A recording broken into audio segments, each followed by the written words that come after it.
Malaysia adalah sebuah negara maritim yang dikelilingi laut seluas 614 km persegi. Pekerjaan menangkap ikan adalah sumber pendapatan masyarakat yang berhampiran dengan laut. Industri perikanan memainkan peranan penting kepada pembangunan negara. Sektor ini menyumbang kepada pendapatan negara dan menyediakan protein untuk rakyat. Menyedari hakikat berkenaan, Lembaga Kemajuan Ikan Malaysia LKIM ditubuhkan pada 1 November 1971 di bawah Akta Lembaga Kemajuan Ikan Malaysia 1971. Matlamat LKIM adalah memperbaiki kedudukan sosioekonomi nelayan dengan penumpuan kepada peningkatan pendapatan dan memperkembangkan dan memajukan perusahaan perikanan negara.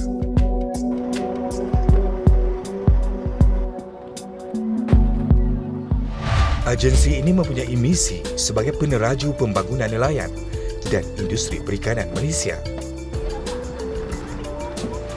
Bagi mencapai misi berkenaan, LKIM menetapkan beberapa langkah iaitu membentuk masyarakat nelayan maju, berdikari dan progresif, meningkatkan pengeluaran dan memastikan bekalan ikan negara mencukupi serta memenuhi piawaian, menyediakan kemudahan infrastruktur perikanan bersepadu serta melahirkan modal insan yang kompeten. Untuk membangunkan sektor perikanan dan membela nasib nelayan, LKIM telah menumpukan kepada pembangunan infrastruktur perikanan, pembangunan pemasaran dengan menyediakan banyak kemudahan, pembangunan institusi dan masyarakat nelayan serta pembangunan industri asas tani.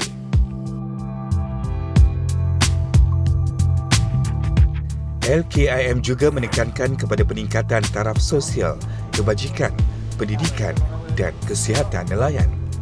Di Malaysia, terdapat lebih 100,000 orang nelayan. Dalam mendepani arus perdana, sebilangan kecil nelayan masih lagi dihimpit kemiskinan. Data 2020 menyebut 8.4% atau 2,940 orang nelayan miskin dari sejumlah 34,000 orang penerima allowance sara hidup nelayan ESHN. Justru, pelbagai program, projek dan pendekatan dilaksanakan LKIM untuk membantu nelayan, antaranya skim subsidi petrol dan diesel, program allowance sara hidup nelayan ESHN, dana khas Persatuan Nelayan, program dana nelayan, bantuan bekalan makanan, program pembangunan pelan peningkatan pendapatan golongan B40 melalui tanaman kontan, program Azam Tani, skim pelindungan nelayan, bantuan tabung bencana alam dan kebajikan nelayan, pembangunan masyarakat dan institusi nelayan, insentif hasil tangkapan ikan, projek khas perumahan nelayan termasuk baik pulih, bina baru dan penempatan semula rumah nelayan. Dalam usaha berkenaan, LKIM telah menetapkan hala tuju strategik dan pelan tindakan mapan untuk golongan ini.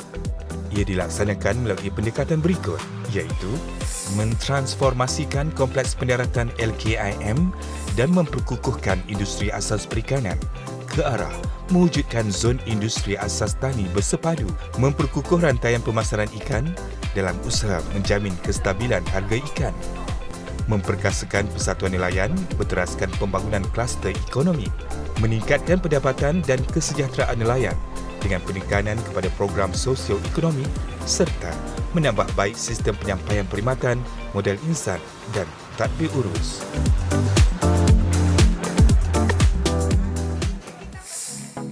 Sementara, bagi mentransformasi 48 kompleks pendaratan ikan, LKIM melaksanakan 4 hala tuju iaitu mewujudkan pemusatan pendaratan ikan di kompleks, penjenamaan semula kompleks LKIM, meningkatkan pengawal sediaan dan penguatkuasaan serta membangunkan zon industri asas tani dan memperkenalkan tanaman kontan sebagai pendapatan sampingan nelayan. Untuk memperkukuhkan rantaian pemasaran ikan Dengan jaminan bekalan dan harga ikan yang stabil, LKIM telah menetapkan untuk memperkukuhkan peranan persatuan nelayan dalam pemasaran ikan bagi memastikan bekalan mencukupi di dalam negara. Mewujudkan model pemasaran baharu dengan menumpukan kepada stok ikan iaitu kerjasama antara persatuan nelayan, anak syarikat LKIM dan pengusaha atau pemain industri perikanan. Mewujudkan mekanisme menstabilkan harga pada musim-musim tertentu serta memperkukuhkan rantaian pemasaran ikan air tawar dan ikan hiasan.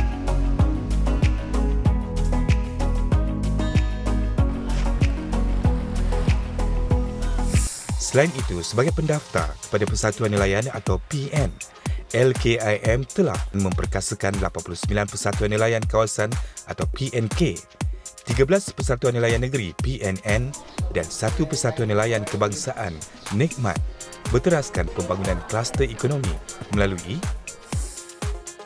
pelaksanaan pembangunan kluster ekonomi dengan melibatkan persatuan nelayan dalam perniagaan termasuk dalam bidang agroturism seperti pembukaan restoran, medan ikan bakar dan tempat penginapan, pengukuhan tabir urus PN dan pengurangan kebergantungan PN terhadap kerajaan. Dalam masa yang sama, LKIM terus mengambil inisiatif meningkatkan pendapatan dan kesejahteraan nelayan dengan penekanan kepada program sosio-ekonomi mereka iaitu meningkatkan produktiviti nelayan, memperkasakan komuniti nelayan secara bersepadu dan melahirkan golongan belia nelayan yang berkemahiran.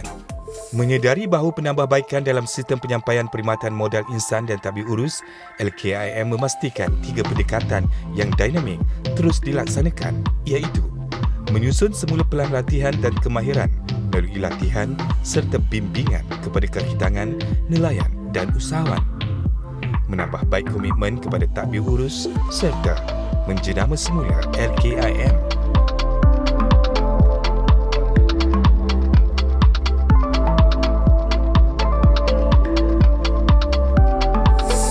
Melalui teras strategi yang diatur dan dilaksanakan, LKIM terus merancang dan sedang menggarap satu hala tuju strategik LKIM 2021-2025 yang berpandukan Dasar Agromakanan Negara 2021-2030 atau DAN 2.0.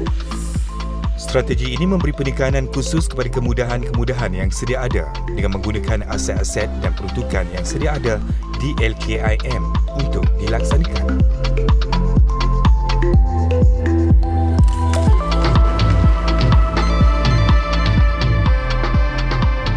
Ini termasuklah 48 kompleks perikanan LKIM, 351 jeti, 90 bilik sejuk, 2 kilang segar beku atau individual quick freezing IQF, 1 kilang isi ikan, 135 pasar nelayan, 1 kilang potong ikan, tanah terbiar, vessel sedia ada dan kolam udang atau aquaculture. Hasrat murni ini akan dicapai melalui beberapa komponen pemasaran terutamanya yang melibatkan kapasiti membeli, kapasiti membeku, kapasiti menyimpan, kapasiti memproses dan kapasiti pengeluaran.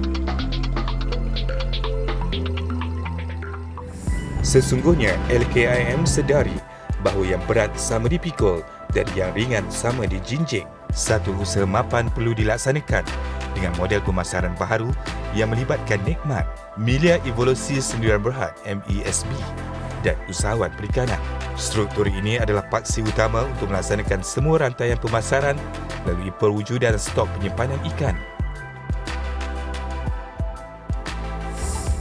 Setelah melalui pelbagai cabaran, halangan, pahit maung dan kejayaan selama lebih 50 tahun LKIM ditubuhkan, kita yakin bahawa industri perikanan mempunyai masa depan yang cerah.